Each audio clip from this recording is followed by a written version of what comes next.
Hi friends, ఈరోజు మన ఫామ్లో జీవామృతం తయారు చేసే ప్రాసెస్ ఎలానో చూడండి చెప్తా. ట్యాంక్లో ఆవు మూత్రం, ఆవు పెండ, శనగపిండి, బెల్లం ఇంకా వాటర్ కొన్ని పోసుకొని తయారు చేసుకో. అది ఇళ్ళ నుంచి ఈ ట్యాంక్లోకి పోతుంది. ఈ ట్యాంక్లో ఫెర్మెంటేషన్ అవుతుంది. అయిన తర్వాత మనం అక్కడ చూపిస్తున్నాను మీకు, ఇళ్ళ నుంచి బయటకు వస్తుంది, ఈ పైప్ల నుంచి బయటకు వస్తుంది. అదేవిధంగా మనకు గోబర్ గ్యాస్ కానీ తయారవుతుంది. ఇది మనము కుకింగ్ కానీ వాడుకోవచ్చు.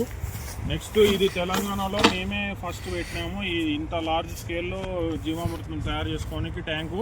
ఇది మేము గుజరాత్ నుంచి తెప్పించుకున్నాము.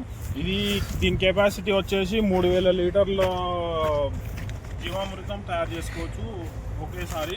ఇంత ముందుకు మేము ఏం చేసేదంటే, మాకు తెలియ ముందుకు నార్మల్ ఒక డ్రమ్ము పెట్టుకొని ఆ డ్రమ్ములో నేను ఇందాక చెప్పాను కదా, మెటీరియల్ అంతా అల్లేసుకొని తయారు చేసుకునేది. మాకు చాలా ఇబ్బంది అయ్యేది.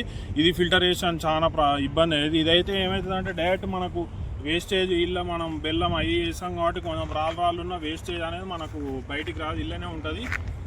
అల్ల నుంచి మనకు లిక్విడ్ అనేది బయటకు వస్తుంది కాబట్టి మనం డైరెక్ట్ చెట్లలోకి పోసుకోవచ్చు. పెద్ద స్కేల్లో మనం తోటలకైనా లేకపోతే ఇంకా పొలంకైనా దేనికైనా చేసుకోవచ్చు.